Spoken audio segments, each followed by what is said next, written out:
But I can start with you. How has your week been? Week has been uneventful, as always. Is it always uneventful? It is always uneventful. We are in a house with two kids that are in their last week before school. In person So or remote or?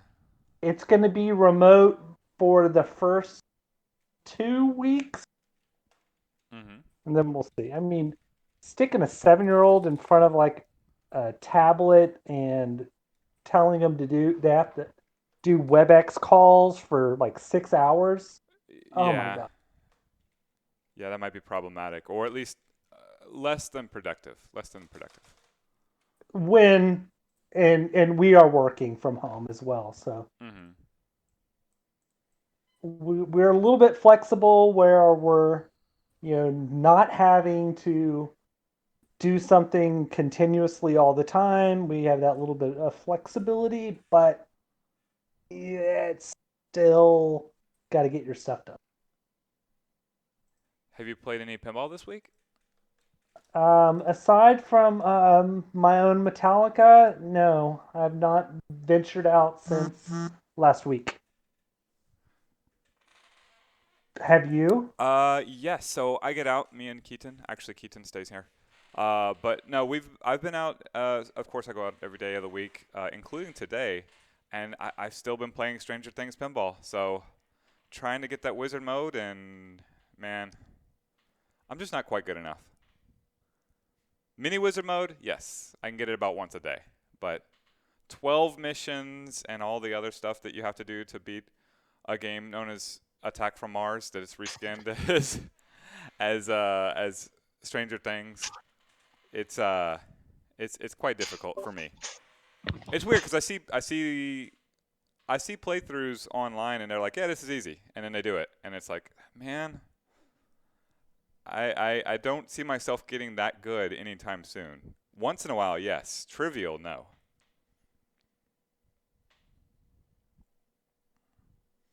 But it's a good game. I mean, I enjoy it for all its simplicity. Getting to that point where I can make the shots without looking, which is always nice.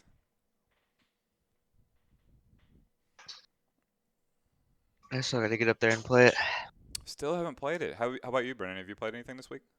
Besides Iron Man, no, Oh, you guys I are have not. all with the private pinballs. Have you Yeah, played? why not? Yeah, why not? Well, have you broken the high score or anything? No, Amber just put up a high score as we speak. She's about to get on. She was finishing her game. Oh, did she get Right. a match? She did get a match, so she can put those quarters away. Awesome. Always a weird experience getting a free play in free play offered to It some is. kid. I wonder how many times that joke has been made. Uh, a lot, but not as often as you see people who are casual to pinball or unknown to pinball get startled by the sound that the clacker makes. Yes, that's always entertaining. I mean, shoot, it'll make me jump every once in a while too when I forget about it or I'm not Hmm. expecting it. Yeah. Yeah, you're in the middle of a multi-ball and you hear clack. Yeah, I was like, ooh, Guess I'm doing well on this multi-ball. yeah. It, is there a wizard mode? Have you already done that to Iron Man? Yeah, there is wizard mode. It's not super. It's pretty in theme with the game itself because the game isn't super deep or anything. But Mm-hmm. the wizard mode is like there's a mini one where you start all the modes and the you have to like kind of complete all the modes a little bit and then hit one shot and it's worth I think 30 million.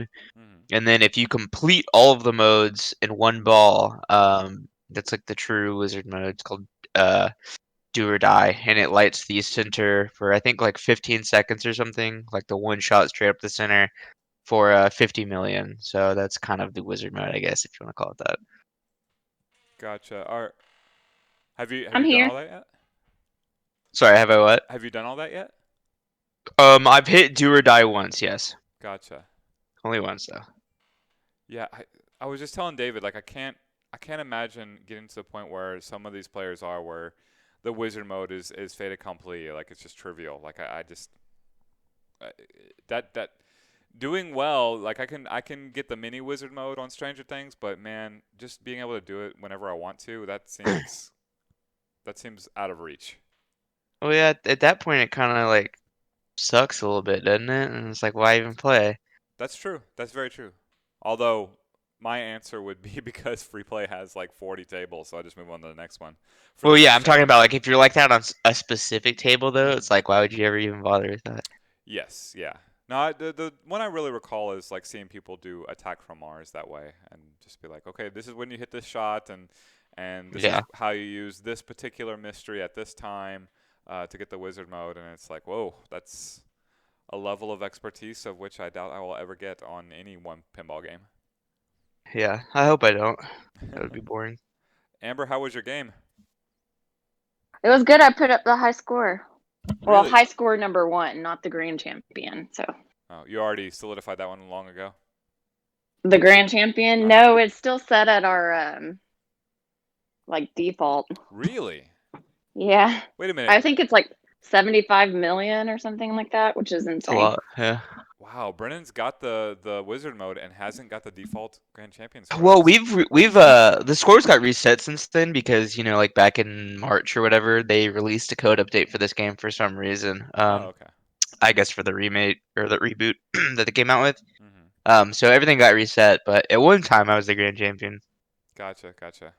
No, any motivation to go try and beat that 75 million? Yeah, I mean, it's just hard. I mean, like I've done the best I've ever done, and I had 56 million, Mhm. but it's just hard. I think that's in the realm I'm at Arlington's table. I haven't been able to play that much because surprise, surprise, that's been one of Arlington's most popular tables. So while Huh. there's 20 something to choose from, that's one that's pretty much off the table because someone's grinding away on it. Got it. It's a fun game. Mhm. Good one. Yeah, I I'm want to spend checking. more time with it, but I'm checking on our friend. oh, okay, okay. But yeah, Austin, what you been up to?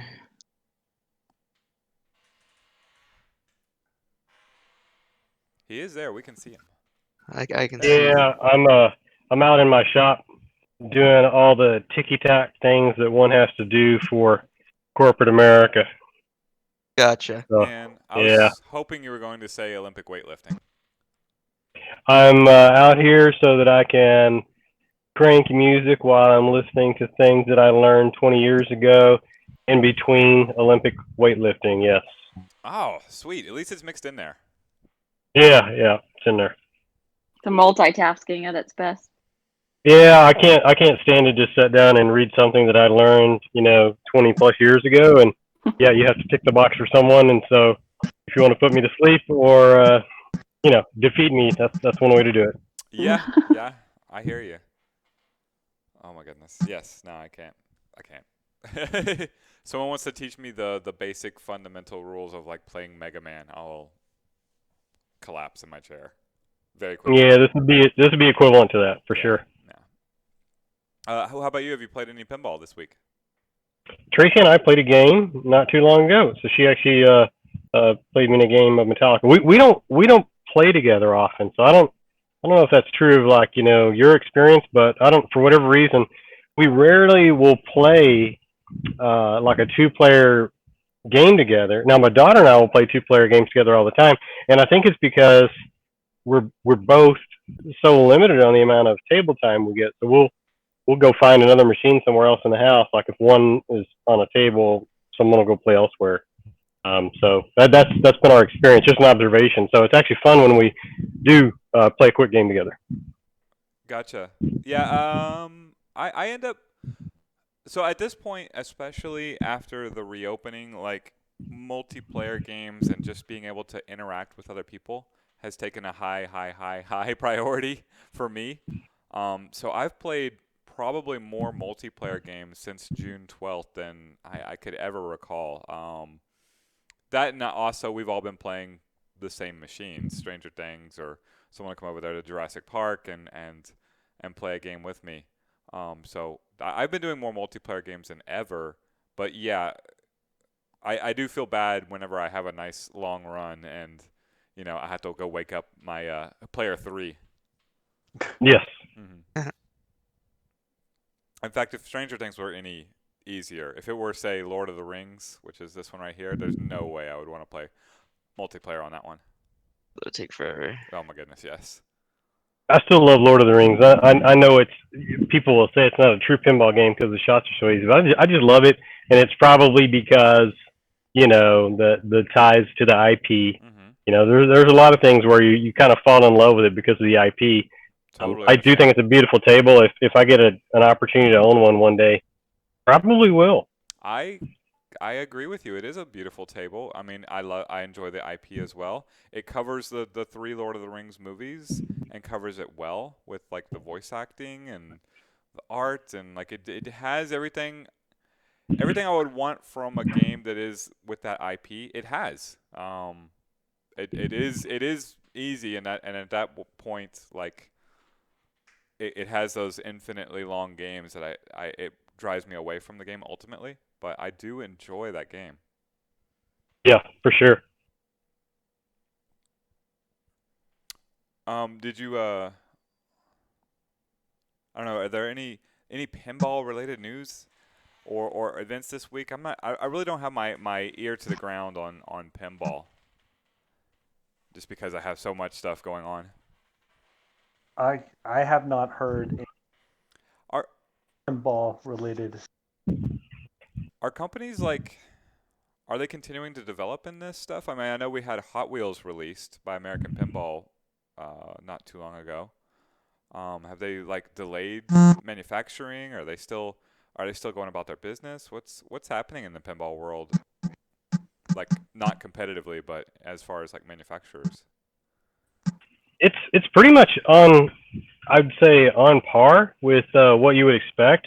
I know that if you look at the Stern, the number of machines that they actually have on the production line, they've certainly reduced the amount of machines that are available for purchase. They did announce, for example, maybe this is noteworthy. They did announce a special order for Batman 66 Premium, just the Premium edition, that they're going to do a run of, I think, around Christmas times. They're trying to make it available for the holidays, and I think that was probably one of the latest things I heard. Uh-huh. Is that I played it a few times. I never gave it a lot of time. Is that a well thought of table, Batman 66? Oh yeah, incredibly well thought of. It's got a real deep rule set that you can game the point system on, and I've seen I think the highest game I've actually seen played, streamed or live or otherwise was something like 48 billion. So it's got a real nice way to game that, Mm-hmm. and carry multipliers throughout the game. The structure of the villains has a lot to do with that as to how you go about picking them up. It's pretty cool. Yeah, I like it. I've only really had the opportunity to play, gosh, maybe one or two different ones, and so it's absolutely one of those machines that if you've got one that's kind of suffering quality, with some of the parts, the U-turn, etc., it can be an incredibly frustrating game. Of course, I know that's typically true of all pinballs, but it's certainly true of this one more so than others. Where it's got some shots you can kind of get away with. If certain shots on that one are not available, you really mess up that ability to multiply, and so it just becomes a frustrating experience. The other thing I'd mention, you're talking about JJP, so for those who don't know, that if you're looking for a Hobbit playfield, factory seconds, JJP announced today they've got some factory seconds available. It's normally a $499 playfield. The factory second is not intended to be usable, but if you want a really nice wall hanger, Hobbit playfield from JJP, they announced it today, $299. I'm literally, I got my finger on the button right now. I'm about to proceed to checkout. Go get it. Nice. Do you have So that? so Awesome. what makes it not suitable for actual like playfield use? It's something that no, I was going to joke and say it's something that Stern would consider primary. It's got it's got issues with the code or other slight imperfections, Oh, and okay. so they don't deem it worthy. We're not worthy. We're not worthy. Yeah, so it's not a primary contender, Gotcha. and so they're still, like I said, $200 off. So they don't recommend it for. I'll actually let me read there. So each playfield has minor defects preventing its use for production games. Attractive playfield suitable for collecting or display, not intended as a replacement playfield for existing production games, limited quantity available. And I have mine. So there we go. Nice. Is it That's going up that's your pinball news for the week. We've got a Hobbit playfield coming that we'll be putting on the wall. on the wall? Interesting. Fresh Yeah. off the press. So I'm guessing Yep. you're a big Lord of the Rings fan. We've talked about Lord of the Rings and The Hobbit. Well, I wouldn't say I'm a big Lord of the Rings fan. I actually have a dear friend who completely went off the edge. I don't know. We may have talked about this on a previous podcast. So we're both big heavy metal fans, and back when we were in high school together, he took his love for the Lord of the Rings, which obviously, if you know Tolkien, his depth of knowledge and linguistics is hard to compare to, and that the was first thing I actually think of one is of like the the language. one of the reasons why I wrote it, right? Yeah. And so the Hobbit language itself, if you go look at Ozzy Osbourne, "Speak of the Devil," the live album released right after Randy Rhoads passed away, or right at the time that he did, that time frame, the lining on the vinyl is actually all in Hobbit, and so he's talking about the fact that he's going to release a tribute to Randy Rhoads at a later time, and thus tribute was released in '86. Or those of you who want to win a quiz anytime soon, Gotcha. I do like quizzes. there you I go. did too. Yeah, the only If that one comes up, I'd be surprised, but there you go. I would as I'm well. I'm full of all kinds of useless knowledge. yeah, the only fantasy language I'm fluent in is that Iron Maiden name, which I Iron Maiden when I had to dig code on the machine at Free Play Richardson.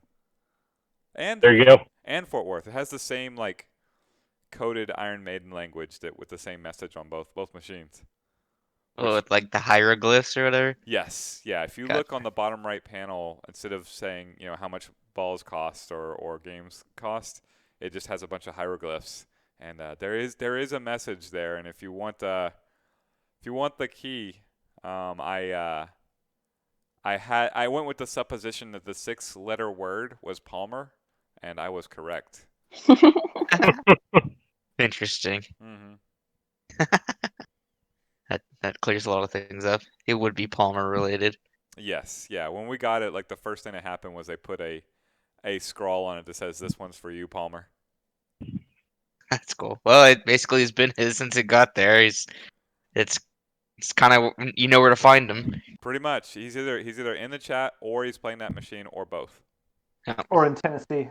Mm-hmm. Or in Tennessee. Well, Or in if he's in Tennessee. Tennessee, he's in the chat then. Yes. Mitch says he was putting his kid to bed, so he'll jump on as soon as he is done with that.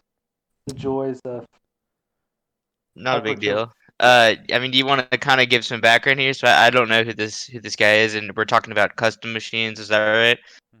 Yeah, so Mitch is the guy who did the Moonwalking Dead reskin. He does a lot of work when he's got machines on location. So he owns a bunch of machines that were en route up in like the Boston area. So you don't have as many arcades like free play to go to, but there's a lot of these places where he could stick 3 or 4 pinball machines. So he owned a lot of machines in the greater Boston area. So he'll just mod the music on a machine for Christmas and turn Metallica into Christmas songs. That's actually pretty cool. Does he put that sort of thing on location? Oh yeah, he'll do it on location. He doesn't care. Nice. So Macy's has a pinball up there, and they're playing Christmas tunes.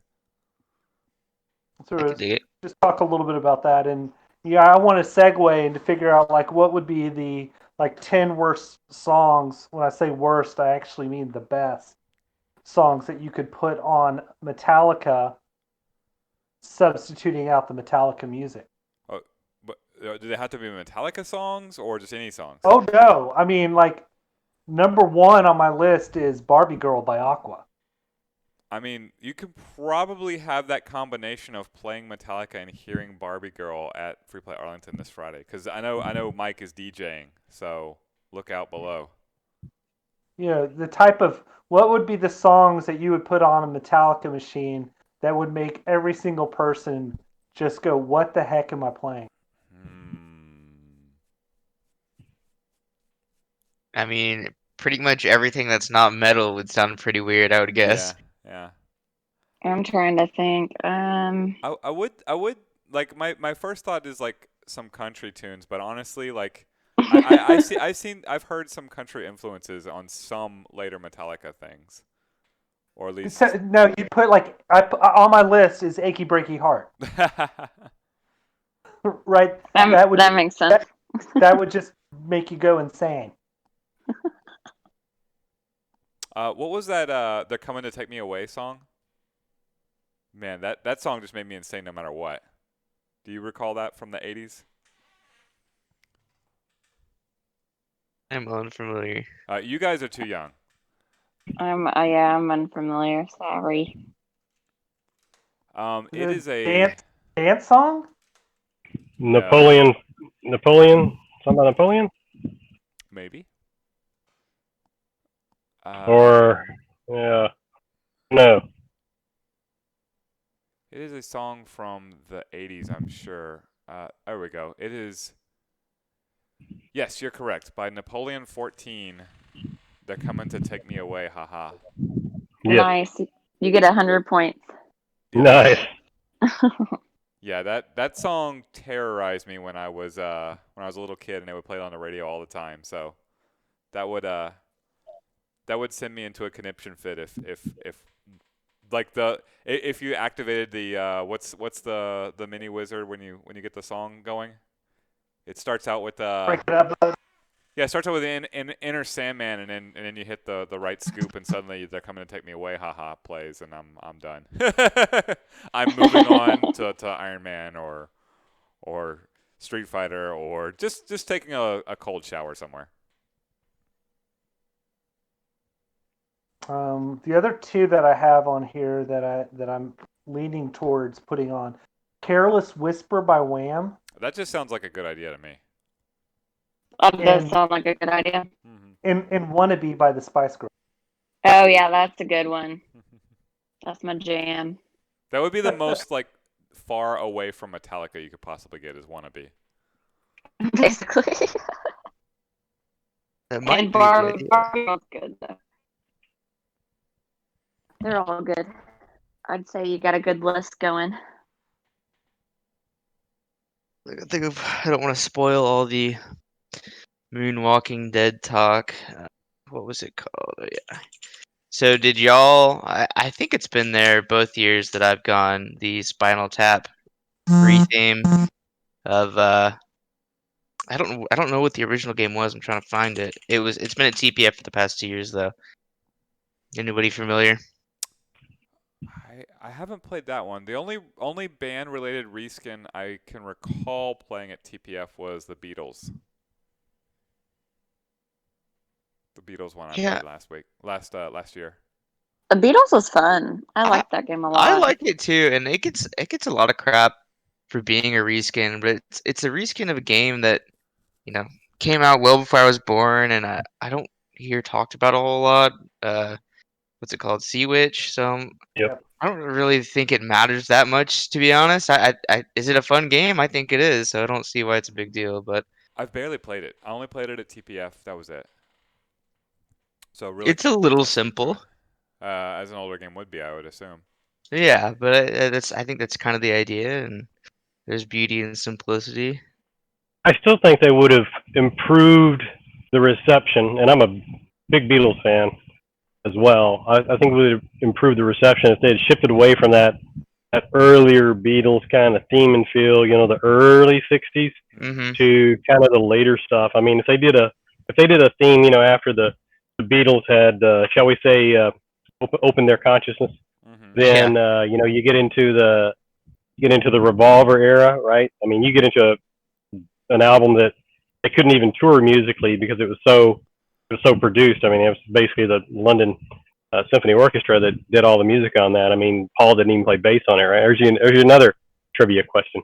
So one Beatles album that Paul didn't play bass on, and the one that I couldn't tour musically. I mean, you get into that later stuff though, and it's just so much more refined that I think you would probably theme it differently, and you probably wouldn't go for a '60s feel of a machine like Sea Witch. And yeah, I do think it's unfortunate. I think they could have done a lot more with it. I wouldn't be a buyer of that game. I'd certainly play it out on location, but that wouldn't be a game that I would own, unfortunately.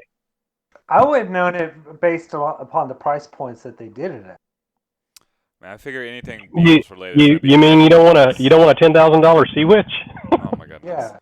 Oh, yeah, it's not a game I would own. Because Yeah. it would get old, but Yeah, that's a lot. It's a game that you could introduce people to modern type pinball. I put that in air quotes because it's got a lot of, as Brendan was saying, the old time feel of pinball, but they've fixed it up a little bit. And I like that spinner that exists on that game. It's a fun shot. It's bright. It's colorful. But I mean, it's not something I'm going to spend $7,500 for a gold edition. yeah, you gotta Right. be really I'm into the here at Beatles. Carlitos Arcade. Where y'all at? Thank you for the raid, Raul Pinball. You are joining us in the middle of Pinballers, where we're doing our pinball podcast. We're talking about the Beatles pinball a little bit right now, and we're going to be talking about reskins. Actually, I guess we're talking about reskins right now with Beatles. But yeah, I can't say that I don't know. I wouldn't own a pinball machine as is, although I've been playing and playing and playing since the reopen. So I would wager I've played more pinball since June 12th than I ever have in my life, and it's been fun. They multiply once you get one. Does it? Room providing. I would imagine. Well, I have the room actually. Here, if you want a good look into the free play away game studios, it's The basically bunker, if it's a you green may. screen, and that's it. Welcome to my house. There's a green screen. The end. That's so crazy. You've ruined the illusion. I thought you were in Free Play Richardson. What have you done? Oh no. What are you talking about? No, I'm in the. Oh, you're back. Never mind. I can be in the dearly departed free play Denton. There we go. Denton Heat it is. Aha. Yeah. I like it. I like that too. So yeah, speaking of, I guess rethemes, reskins, if you want to call it that. Mhm. It's a light reskin, but that counts. Yeah, they were working on it. Man, that was James's pet project for a long, long time because he made Hollywood Heat into Denton Heat, and man, it played like a lot of fun. But also, like he was working on the sounds, and he really wanted to. I think he just wanted to like stretch his legs and mod every possible part that he could think of how to do it. So he was in the middle of a bunch of different mods to go along with the Denton Heat reskin of Hollywood Heat. I enjoyed Dedication. my time with it. Plus, it I mean, felt I so like Denton. playing it. It felt so very Denton. It was so very didn't. Mhm. May it rest in peace. Yeah, it was a fun game for sure. How was the Richardson event with Jägermeister? Kind of like it started very, very slow and then like picked up later. And to be honest with you, it's hard to tell with those type of events if the event is bringing people in or if it's just Saturday that's bringing people in. So I'm not totally sure. I can tell you that they are big supporters of free play. In fact, Angie, our rep, if you look at her profile picture, she has the I Heart Free Play logo on her profile picture, and her picture is taken in front of or in Free Play Arlington. So clearly she's trying to help out, and Jaeger is trying to help out free play as we're trying to do the arcade thing in the middle of a year that wants nothing to do with anything, especially classic arcade games. So we appreciate them, and we're going to do it again. It's in Arlington this week, this Saturday. They're doing the exact same thing at Free Play Arlington with the 20-something pinball tables. So I'll be out there Friday. I'll be out there Saturday, and we'll rack it up again. That's good to know. You know. Also, I will say I've been cleaning up, like being an adult and stuff, and I should have asked Austin for help on being an adult way, way, way long ago. But um, I filed away my papers for the first time in my life, and I got all of this swag that I'm like, this is an excessive amount of swag. So there will be more prizes than I can count on Saturday, as I definitely want to get to moving some of those old swaggy things that we had. I should drop by the office and grab some of those water pistols too. Water pistols in an arcade? Are you crazy? Yes, yes. It wasn't me who bought the free play branded water pistols, but I have been giving them away for like 3 years now. Do you guys have those? I don't have those, I don't We think. don't. I do. I have several. Are you kidding me? I have several. Yeah. One of my favorite items. Yeah, it is indeed a free play branded water pistol, not a sticker. They branded it. It's weird. And whenever, because it was like the first thing I had to do when I got hired was find challenges to give away these water pistols during the summer. And I had really oddly specific instructions. Not oddly if you think about it, like you can't really unleash a bunch of people with water pistols in a classic arcade. So they had to be an exit prize. Oh Makes yeah, I guess sense. that makes sense. I think was that like last year or the year before, maybe? I feel like I All remember of you them? mentioning these before actually and being like, yeah, no, it doesn't make a whole lot of sense. Yeah. Water pistols in arcades. Yes. Yeah, and I promise you I've given away 3 times as many as we bought. It's just that they have to be an exit prize, so you have to remember when to check with the host when you leave the Yeah, and everybody building. forgets. Yeah, everybody forgets to take their water pistol that they won in an arcade. Well, I gotta cop my water pistol. Mm-hmm. Suck that, I don't know David how many of them we Buster's. have. Yeah, We have a lot of them. I don't know how many, but we have a lot. An Well, arsenal. yeah, you're definitely proficient with the game challenges, so that doesn't surprise me, Austin. In fact, Well, Tracy too. you get to a point where you're like, okay, I should stop playing and let someone else win. Mm-hmm. The Atari artwork was one that took me. It's just the timing of it. It took me a long time to get because I guess the time between I first saw a contest that I wasn't participating in, and you gave that away.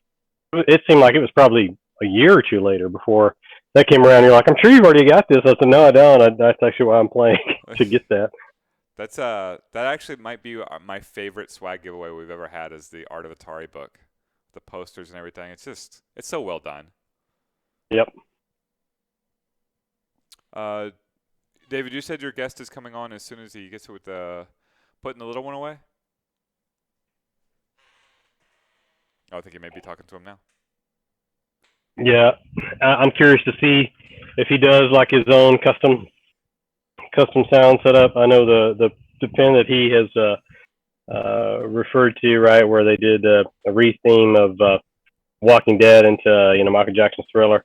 Mm-hmm. Really cool. And for those of you who are, I don't know if I think we talked about this a little bit, but the Cleveland mod.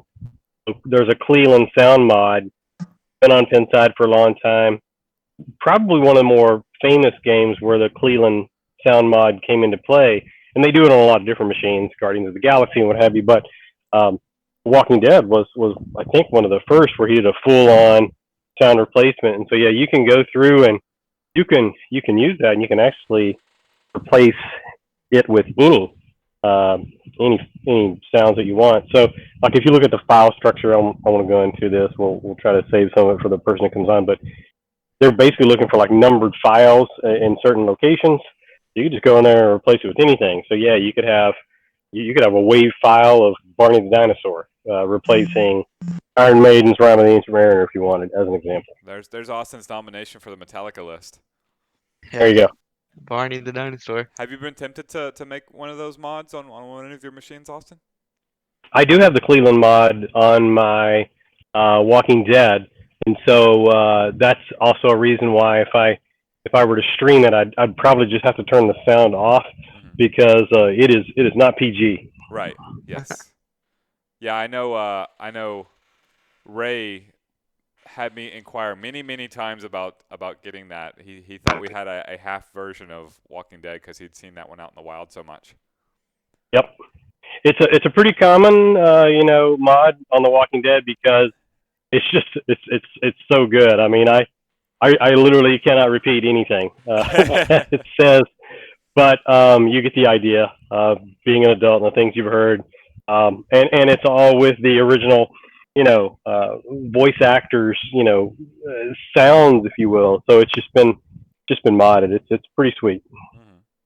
The other thing you got to be cautious of is if you do something like that, and they come out with a later version of code, typically you have to go back and do it again because that later version of code will overwrite the sound file. So yeah, there's when you get into things like this, you definitely create work for yourself, but it's cool. I mean, I like it. It's fun. Are they still updating that game? Yeah, it's just like any other game. I think it's on like version 106 of code, and once it gets to a really stable version, they tend to trail off, which is really what you would expect. You kind of want to get it up to a stable point. I would hope for that, actually. And kind of just be complete at that point. So I don't think they're updating anything else because I don't think there's any real bug fixes. No real need to change scoring mechanisms or the like. So it's probably on its final version of code set. But I think 106, and it might have had an update after that, but that seems to be around the latest code. And sorry if I missed this. Did you put that mod on, or you bought it with the mod? I bought it with the mod on. Yeah, so I bought it with the mod already on it, but it is the Cleveland mod. So you can absolutely go in there and, like I said, repatch it. You can put in custom files if you want. I didn't do any of that. I got to be honest with you. I appreciate the work that everyone does when you look at what a completely custom retheme, takes, because we're just talking about little things here and there, right? But a complete custom retheme, oh my goodness! I mean, that's depending on what you're talking about, could be hundreds of hours, thousands of dollars, because these people are like reproducing the toys and everything else on a complete retheme, like was done with this Walking Dead we're going to talk about. Yeah. It was turned into Michael Jackson's Thriller. I mean, that's pretty impressive work. So yeah, I didn't apply the Cleveland mod. The Cleveland mod is actually pretty easy to apply. It's actually listed. The steps are out on Pinside. It's pretty straightforward. I tend to not do a lot of things like that. The simple reason that I mentioned is I don't want to go through and have a second step after I update code, especially on a game that's still having code, made for it, like Iron Maiden, some of the others. And Iron Maiden's probably near it's in too, because I think it's 105 is the latest code set. But yeah, I don't want a lot of extra work each time I go through there and do that. And once you do it a few times, I mean, if you got a USB stick with all the files that are in the right locations and everything, I mean, it's pretty easy to port it over. You're basically just copying files at that point. It's not a real big deal, but it is.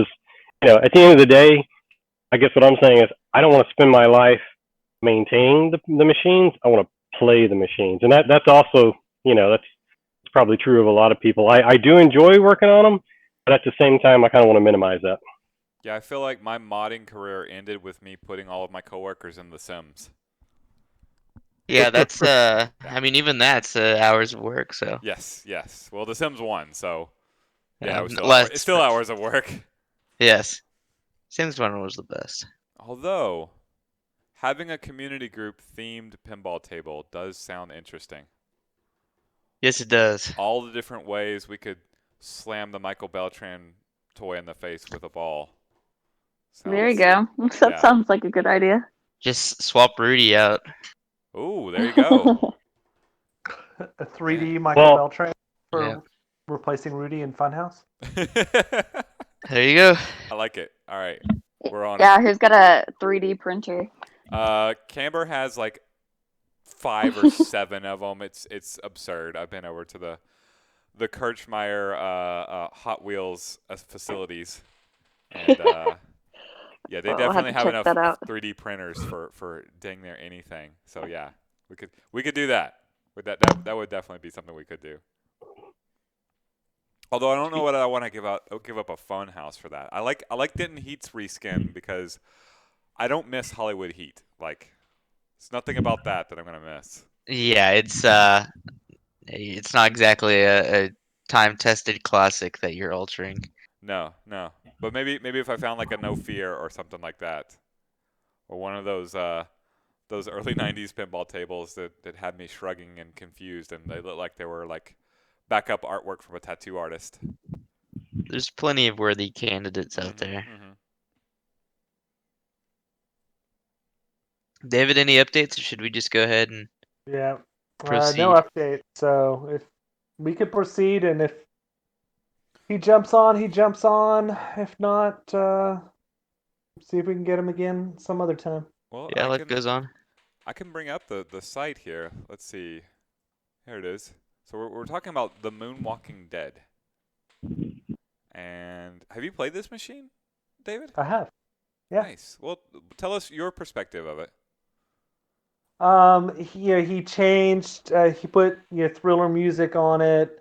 Replaced a lot of the graphics that you would normally see in Walking Dead with Michael Jackson. Mitch, celebrates August 29th every year as the birthday of Michael Jackson. He is an MJ fanatic. I think pre-pedophile MJ version. Yeah, just say it. It's good to hear. That's good to know. Yeah. That would be even more awkward if it were post. Yeah. It would definitely be awkward if it were Yeah. post. Yeah. The legal pursuit of Michael Jackson table would be oddly complex rule set, and the toys I don't want to see. Yeah, so like I said, Mitch has been involved in the Boston pinball scene for 10 years or so. So he's been around. He owns a ton of machines. Mm-hmm. And he's one of these guys where he's he's not ranked in the top 100, but I'll be damned if I get put up against with him in a foursome during a league night. I'm going to lose. I'm going to lose 4 games. Yeah. Because he's not a top 100 player because he doesn't travel around and play in all the circuit events. I've encountered quite a few of those type of players, and honestly, it makes me confused as to how good any of us are at pinball when I see somebody of that skill level and they are ranked whatever they're ranked, and it's just like, whoa, I can't hit that shot. Don actually. Like he routinely hits shots that I'm like, is that possible? How did he just do that?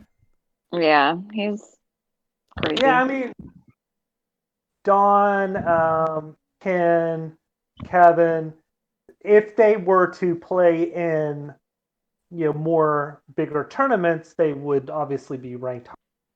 It's a matter of being able to play in a lot of the bigger stuff. And Mitch, he was a state champ for Mass. And he went and played the North American Championship, came in 6th one year. Wow. He came in 34th at Penberg a couple of years ago. So,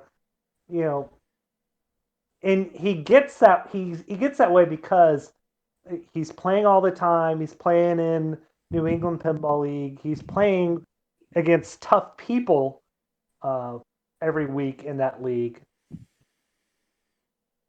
Yeah, I would go to one of the guys. So when they had leagues in New England, most of them were in people's houses for a league, and it was I copied what they did for our league. So it's that same type of you play a foursome with each person picks a game, that type of thing. And, yeah, that worked out well. And I mean, there are just some people that you'd get put in a foursome with, and you're like, all right, well, I'm going to pick the 1970s pinball game because that one I at least have a better chance than these other games that these guys know the rules backwards and forwards in. My strategy was always to pick the hardest table and just tilt my opponent.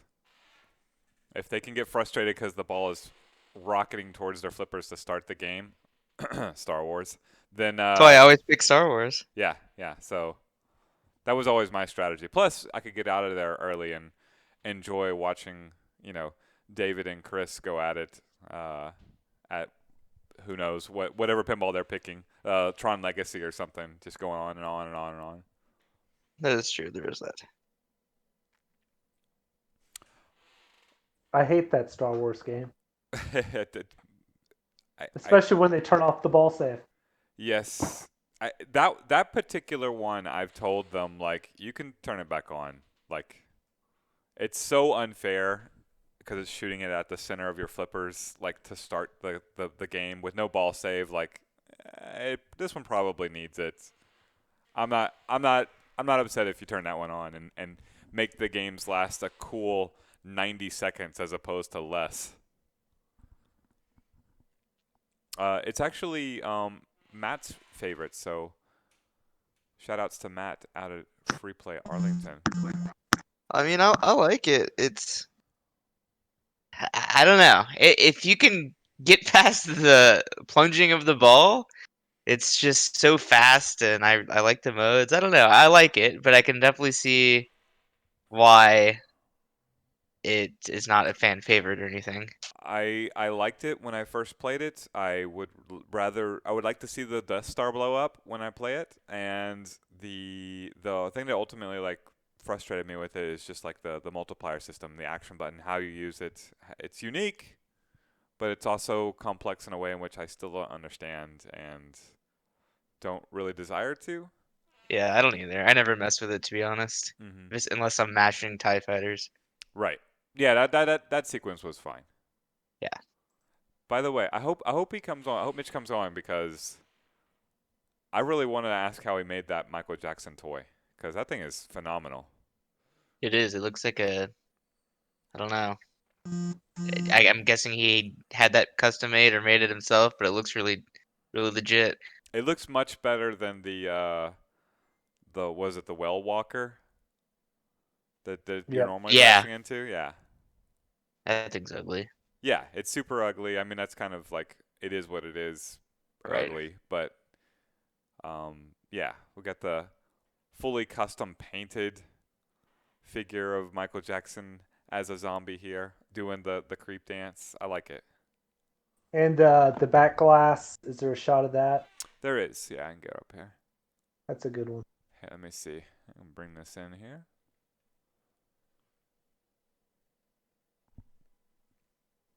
I think I can bring all my different windows and stuff.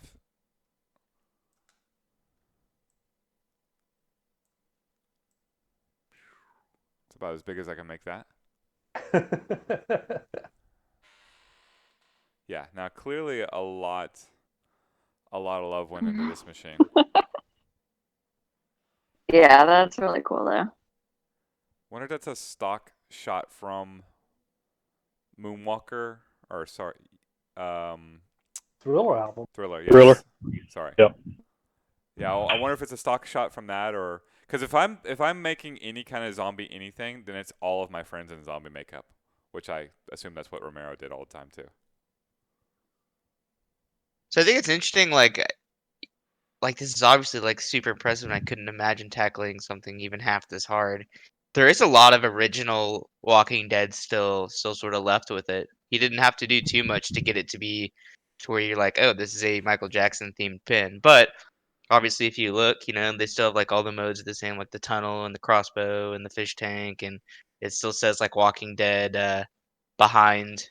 And one of those pictures that I'm looking at on Pinside, like behind Michael. Like, if you really wanted to go all out, which I have no interest in ever doing, and I assume he didn't either, like, you could just completely immerse this whole thing in just Michael Jackson, like, moonwalk type stuff. I think he posted a video of some playthrough. I can't actually like play the audio, but we can look at some of the modes here. I can mute it. And like you said, he's a really good player. I've watched him a few of the games that he's got online and on one source or another, and I mean he can get up to talk about knowing the scoring forwards and backwards on this particular game. He can get up to 600 million on The Walking Dead in the blink of an eye. Always struggled with nuts. this game. Was this a pro, a premium Walking Dead Pro. before? Okay. Pro, yeah. I do. The this table has premium has the crossbow shooting mechanism that Oh, comes out that's from the right. left-hand side. Yep. Oh wow, that's a hard out for me. I never enjoy playing a pinball game with a gun mechanism. Yeah, and Yeah. the odd thing is they'll put features like that on some of the premium and the LEs, and they can have an effect of slowing the game down. Mm-hmm. So I understand why people don't necessarily want it. And yeah, when you add in the shooting element like that, it actually creates problems not only from pacing, but then you've got something else that can break. Yeah, and then it doesn't feel very pinball-y to me. Like I wanna flip flippers, and now you can put flippers at odd places in a table, and I'm it's all gravy. But as it stands, like I think my least hated game with a gun mechanic is the Next Generation Star Trek. Yep. Yeah. But even that, like I would pass on it anytime I wasn't necessarily feeling nostalgic to hear the Next Generation voices and call outs. I'm not gonna play it because of the gun mechanic, and it just extends across every table, no matter how quality it is. AC/DC, Terminator 2, any of them. If they have like that gun mechanic, that physical gun mechanic, I am very very out. So there's your secret if you want to beat me in a tournament, is just pick the table with a gun and I'll barely play it. It also becomes, if you've played the game enough, it stops really becoming a challenge and it loses all the novelty of it too. Like I've seen people on like AC/DC who just hit it like perfectly almost every time. People Mm-hmm. on Next Generation who just nail it every single time. It stops becoming a challenge and just becomes kind of a stop down, which is sort of the risk you take when you. It's sort of like video modes for me, just in general. It's like kind of interesting, maybe the first or second time, and then it's just kind of like, oh god, I'm Yeah, gonna stand here for 30 seconds and play this mini game. I'm surprised it's such a repeated feature in pinball games. Like I don't know, it seems like a one-off toy to me. Like maybe that one game, and I might feel differently about it if it was the one game I've ever seen with a gun mechanic. But it's so often repeated. Does anyone know why that is? I think they're just kind of looking for something that will spice it up. And honestly, what you called out is exactly what they almost always wind up doing. The purist just is put off by it, right? Mm-hmm. Almost every shooting mechanism you said it, right? It loses some of the spirit of pinball, in my opinion. And most other editions, even like one-off editions, I don't mind. Upper playfields, those are cool. Even things like, and I guess Pirates might be my favorite game that it has some sort of gun mechanic, because I like the ship, the little cannon that shoots from right to left. But there's no real aiming to that. I guess you just wait till it rocks up. I don't know. It feels so slight that I don't even think of it as a gun. Yeah, it's Yep. it's more of like Yeah, it's a like a half visceral gun. thing. Mm-hmm. Yeah, so that one I don't mind. But even little tricked up things like in the game that you recently got, Alice Cooper has that odd rail that kind of swoops around the spirals. Yep. Yeah, that one seems very pinball like. Like I equate it to a mini golf course, right? Like you have the windmill being a traditional one, and all the weird quirks and gimmicks associated with different holes in a well-produced mini golf course, or maybe even an overproduced mini golf course. Um, yeah, that's how I feel with pinball a lot of times, at least when it's done well. So they're playing in that video. They're playing at Chuck Webster's place called the Wicked Pissa Pinball Pit, and Chuck, in New England they have these basements, and in a basement you usually will have your washer, your dryer, your furnace, your oil tank, whatever. Well, and then you keep a lot of crap all over the place. Mm-hmm. Chuck has probably like 20 pinball machines in his basement. And it's a really, really nice place. Chuck's the guy that's playing it right now, and he restores machines. He's great, working with them. He's the type of guy that Austin would love to just hang out with and stay at his house and play his machines in his basement. How did you end up getting connected with that scene, David? I found pinball again, and then as I was looking around, I found that there was a pinball league in New England. Tiger, And Tiger, I Tiger. showed up at this bowling alley off of Route 2 in Cambridge for pinball league night, and Michael Grant was there, and who we had on a few weeks ago. There's probably about maybe 24 people that played at that location until they shut down. But the New England Pinball League is all over New England. There's people that have these private collections, kind of similar to like we do here. But it was just a really ultra competitive league, and I just got plugged in and just started playing. And you want to go play at the various locations just to try out different competition, play against different people, and just a lot of fun. Yeah, for me it would like when I was getting into pinball again, I guess, or really for the first time as free play opened, and shortly before then, because I'd been to one of Russell's tournaments at Nickel. Man, I always get Nickelmania and Nickelrama confused, but the one in Garland. Yeah, I went to one of Russell's events there, and I knew that like that was a thing, private collections, and that's where pinball had gone. And if I had any hope of playing a Wizard of Oz, it would be in a private collection. So I kind of set out on that mission of like, me and Sarah we're playing pinball, and we're gonna try and find our way into that scene just so we could play a game. Basically, I'm very happy for the advent of free play. You and me both. Yeah, they would have the finals at a place in New Hampshire called the Pinball Wizard Arcade, and it was a really big arcade. It would have maybe 50 pinball machines there, so a ton of them. And they shut A down. lot. Yeah, they shut down.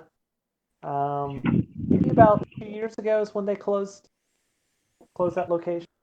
Yeah, I think this year's events are also hardest on pinball heavy arcades as well, just because of the amount of upkeep they require, how expensive they are. The same things that tackled pinball, in the 80s and 90s. It just they've come back to rear their ugly heads when everybody's expendable income drops to negative 14,000 a year. Yeah, I mean, I see. Right. I see some of the other arcades that are rolling out brand new machines. I'm like, maybe they had this money already committed, but if I'm Corey, I'm not dropping $6,000 on a Turtles machine right now. I'm keeping that in my back pocket because I want to stay open. Right. Plus, there'll be a good machine that comes out at some point too. The Iron Man. The Iron Man I saw beforehand. Tiger. Before the COVID shutdown, they had already got that. So, yeah, these may be the last of them for a little while. I don't know. I can never speak to the actual buying habits of free play. They occasionally consult me. Usually when they consult me, it's like, do you like this one? And then if I say yes, then some massive version of it comes out. I know the one that was definitely like purchased with me in mind. I never actually got to see, which was indeed Wizard of Oz. Damn. Yeah, hurts to miss that one. It does hurt to miss that one. That one got sold, right? I believe so. Yes, I at least saw it for sale, so I believe so.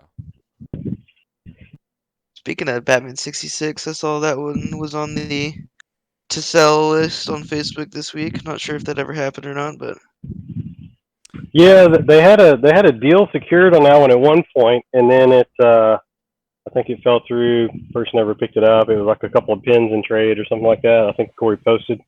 Yeah, I'm not sure what the status on that one is, but it's definitely available. interesting. I think it's still available. I might as well go find Corey's link while we're waiting on Mitch. Let's see here. Yeah. We'll just, since we're an hour in, so we'll just have to reschedule for Mitch another week. Check the lore, all right? We'll check in.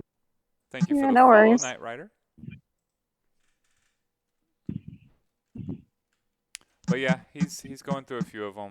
But I mean, we still have tons and tons of pinball at free play, and I know they're itching to just get back to normal life whenever that can be. It's all about surviving to the end of this, and then we shall be back full steam ahead, and I'm sure it'll be back to getting pinballs as well.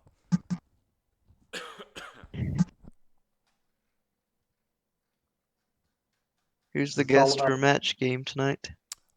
Tonight, I'm not sure. I know Spiffy Steph, who is hosting us now, is going to be. She's the community. I'm sorry, she is the administrative assistant for free play. She's going to be one of our contestants. Nicole Goodnight from the No Sleep podcast is going to be on, as she tends to be, which is always distracting. You were a contestant, correct, Brennan? Yeah, I've been a contestant before. Yeah. So you've heard Nicole and seen how distracting her voice can be. Yes, I have. It is surreal. I never could have imagined being that, like, every single time I first hear her voice, it takes a while to realize, like, oh yeah, we're friends. Like, this isn't just a robot from my phone talking to me. Dreamy. Yes, extremely. Yeah. It's weird. It's weird. We are friends. Kinda dig talking via instant message, so I'm not distracted by the voice. Now I'm interested. Stick around a little bit for the live matching game, and you'll hear. Basically, this is how it goes down whenever we have the live matching game. We have 6 celebrity panelists, actually 5 because I have to stand in and be producer / panelist. So there'll be things like, I know Stad's going to be on it. He's an Emmy-nominated producer of game shows out in Los Angeles. So there's all these, and Jackbox actors, things like that. There's all these people in different industries, and every single time it always goes down this way. Somebody in a position of, like, hiring or in a business, like, oh, you're clearly a professional, right? Like, what gigs do you have, Nicole? And she's, on her No Sleep podcast, which is not unnoteworthy. She's traveled the country with it, but, like, it's not like she's working on, Shrek 5 or whatever. But they all instantly are fighting over her.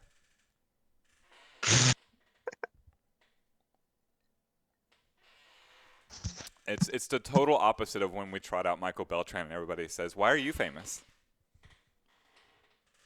He's famous for other reasons that don't have to do with his voice or looks. Or gaming ability, or a podcast. Yeah, or DJing or anything really.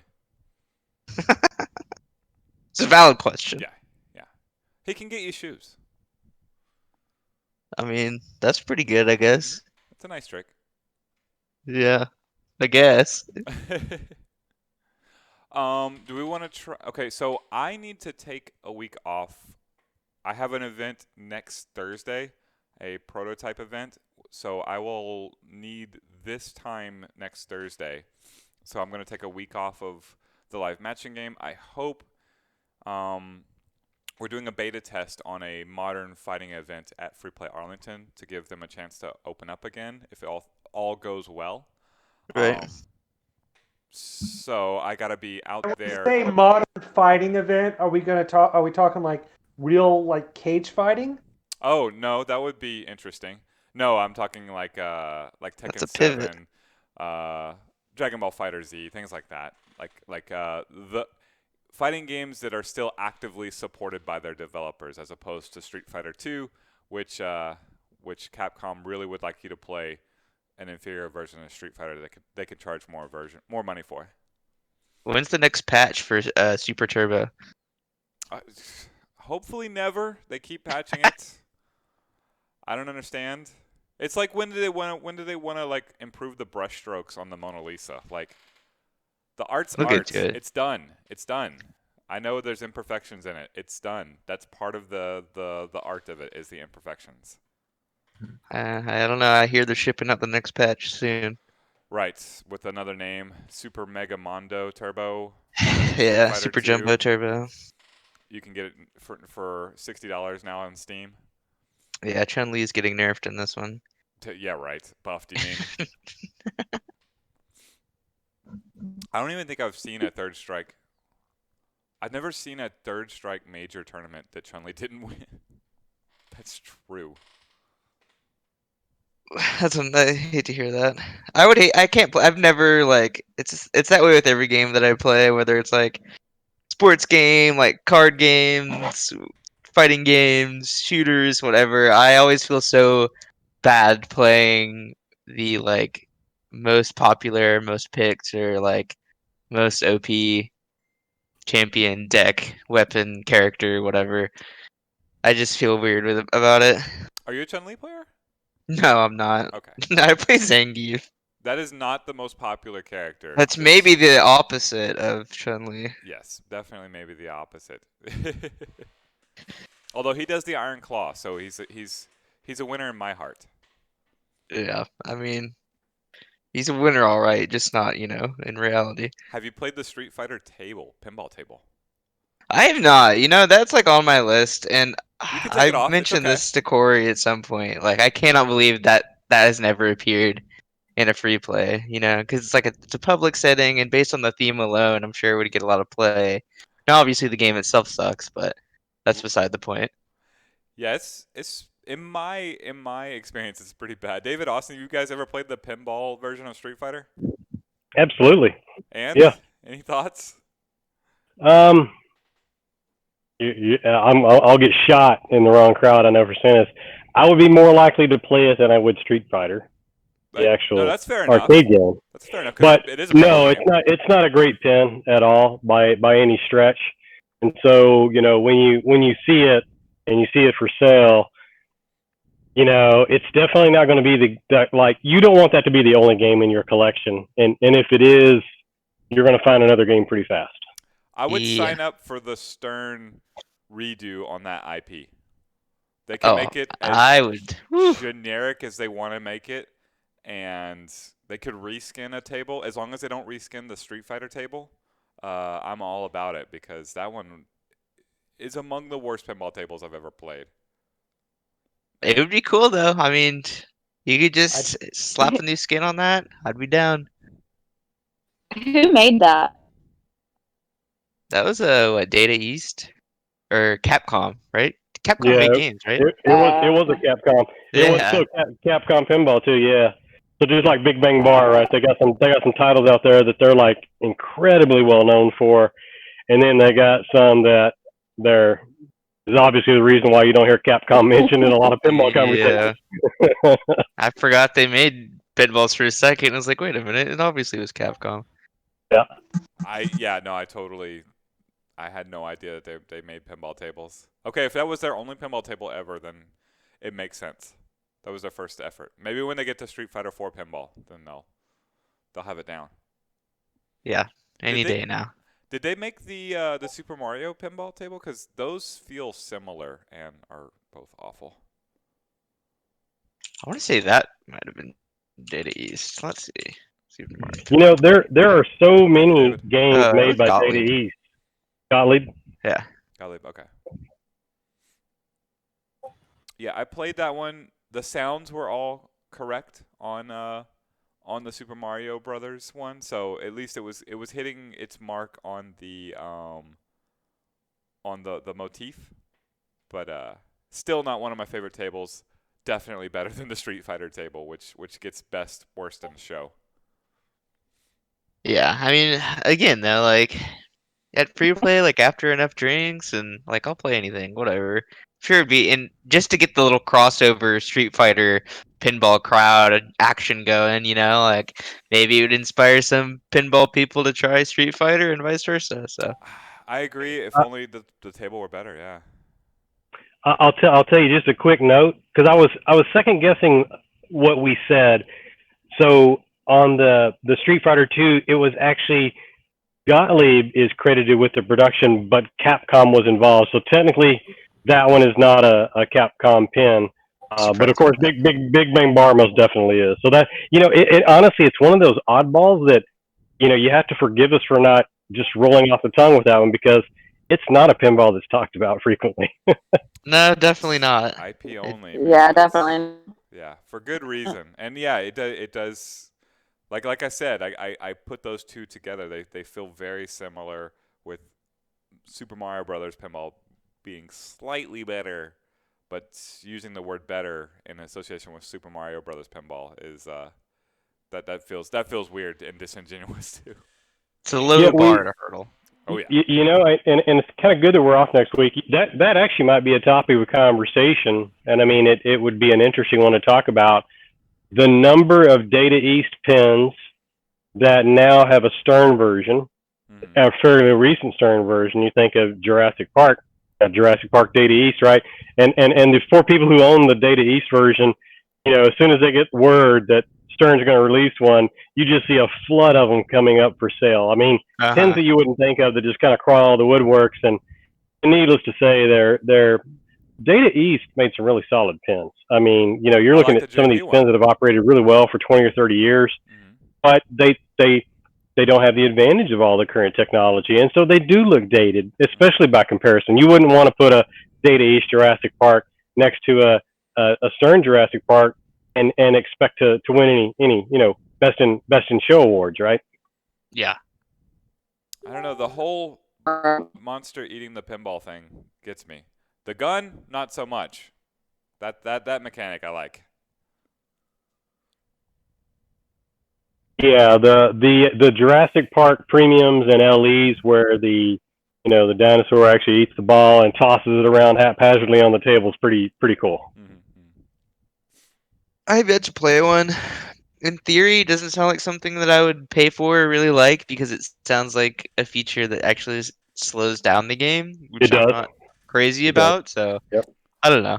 I It ha- feels like most of the extras tend to be stuff that I actually wouldn't want on my game, like I the wouldn't. stupid Groot Like tree arms. Yep. Right, There, exactly. I agree.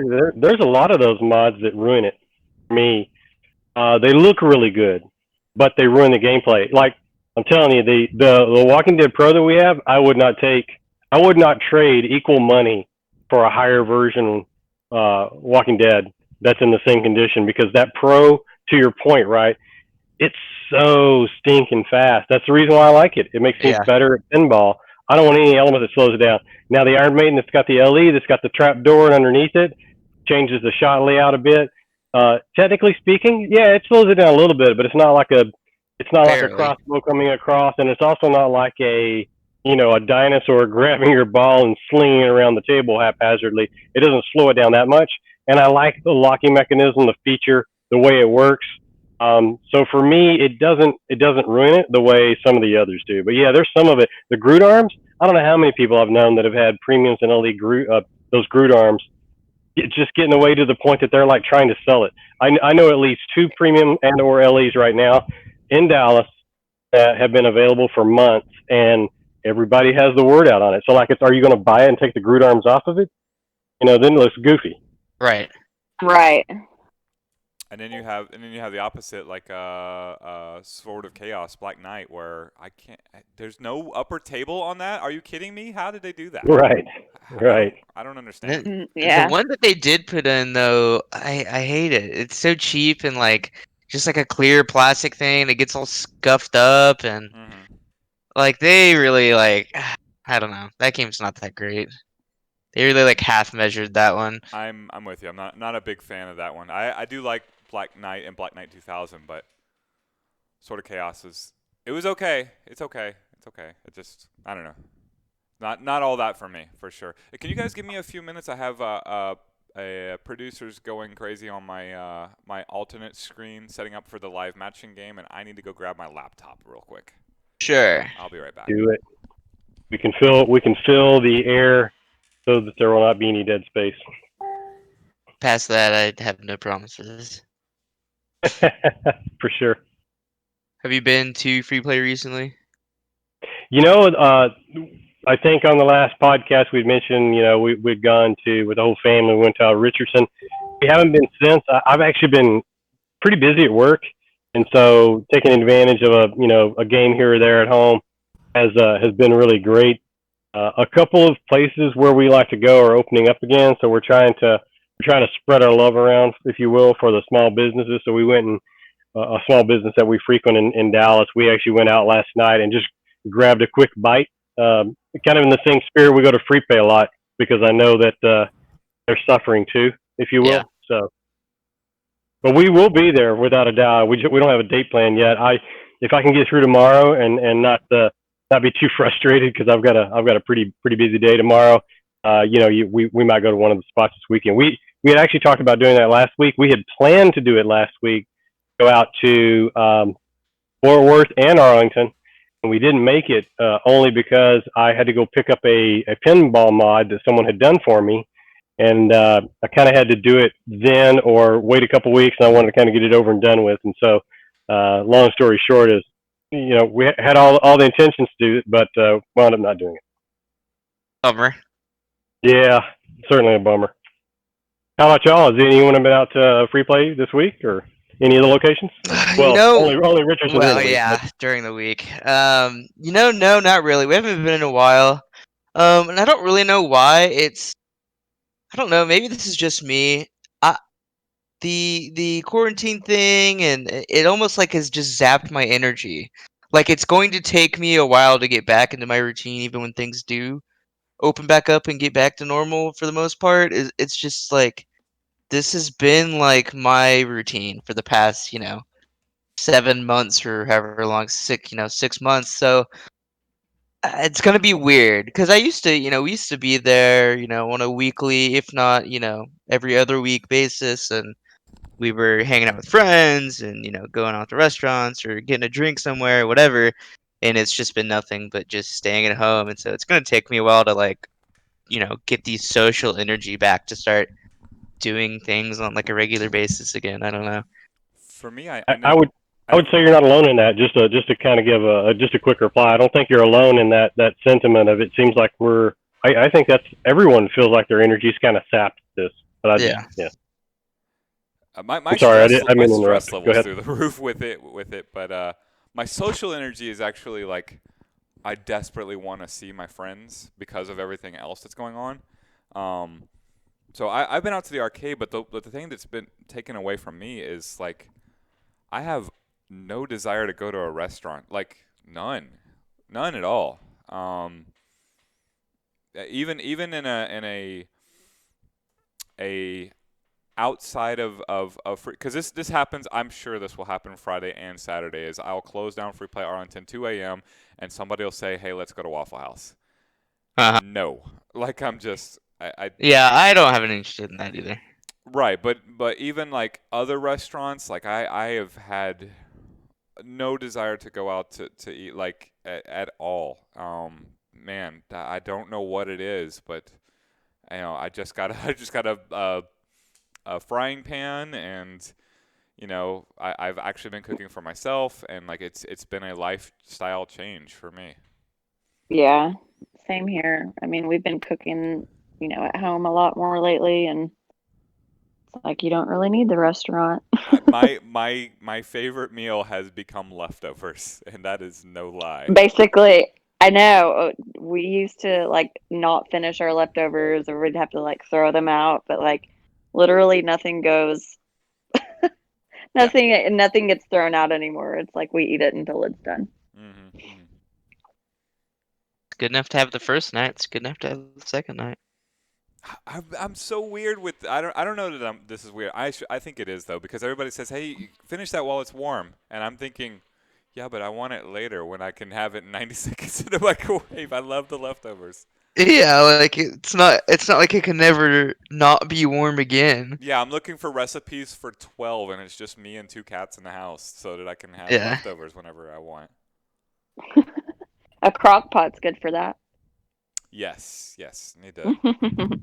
Should have one of those inbound. So. Crock pot meatballs are one of my favorites. I feel like you can do kind of like everything in a crock pot, and it'd be You can, bomb. absolutely. Mm-hmm. 'Cause it's just so slow cooked and like Oh. warm and kind of like falls apart. It's tender. It's good stuff. Crockpot's the best. All right. If you need your cooking products live spotted, go ahead and email me, Chris@freeplayinc.com, and we'll get Brennan to do the live feed because Yeah, I'm let's ready get to this retire sponsored. on the live matching game and go cooking because man. I'll give the script to Nicole. You guys go back and forth. Yeah, I'll let her do Mhm. it. Thank you guys for joining me. Absolutely. Absolutely. Yeah, we'll take a week off on Pinballers. And honestly, I would say, you know, we would try bumping it to another day or something like that. And ultimately, like if Thursday ends up being taken off from the table, I will ask us to move it to another day. But Not a big deal. kind of getting back into the swing of things with free play. We're not necessarily doing Tuesday night fights because I feel weird asking a bunch of people to come out, but we're doing our Wrestling Wednesday, and if this Thursday thing requires my attention, which I kind of hope it doesn't, so that I can keep doing things like this in the live matching game on Thursday. But you know, the weekends are the weekends, and kind of getting back into a new swing of things, even though it's not the new swing of things. And I will tell you, the thing I'm most concerned about is losing the casual player, because my passion here is showing somebody like Amber how to play Street Fighter or whatever game, Yep. like whatever game it is that you have no business playing. I like showing people that game. And that's been the weirdest change right now, is just like, well, you can't have that many players all at once, so just appeal to the people who want to play the game. Well, that is counter to who I am as a person. Yeah. Yeah, the hardcores will come no matter what. It's getting the casual players to hang around. That's the toughest part, I imagine. But that's my passion. That's my passion. Like you're right about the hardcore players. Like if you get the game out there, you know, pinball players are gonna play pinball, right? You put a Yeah. machine out there and tell them it's free to go, and we're gonna have a competition, and here they are. It's those other people who it I don't know, that's everything to me, is seeing someone learn a new game that they enjoy and they like and they really dig it. Like I've been seeing Shannon playing Street Fighter like day in and Yeah. day out, and she's chucking Yeah. fireballs. And she enjoys it, and she's getting a stick, and then like everything, and it doesn't have to be like Street Fighter. It's gone the other way. I see the Jerry, the Street Fighter player, playing Stranger Things pinball obsessively, and I love it. Right. I'm teaching him how to nudge. Actually, I don't want to teach him how to nudge, but I'm letting him know that it is a thing. I don't know if I can, because he's like, I tried it, but I tilted it. I'm like, yeah, you can't. You nudged too hard. It's got to be a nuanced thing, Jerry. But it's just sharing my love of games with different people across genres is always going to be my passion. So I'm dying to just be able to do it like I want to do it again. Yeah. One day. One day. But yeah, thank you guys for joining us. I will catch you in 2 weeks, unless I see you in the meantime. I'll be at Free Play Arlington most of this weekend. Cool. Take care. Sounds good. That sounds good. Yeah, thank you so much. This is the No problem. Pinballers, and you can catch them hopefully Thursdays at 6:30 p.m. going forward. If not, I'll definitely make it apparent in the Free Play Arcade community group on Facebook. Yeah, it's Brennan, Amber, David, and Austin, and somewhere out there is Shannon.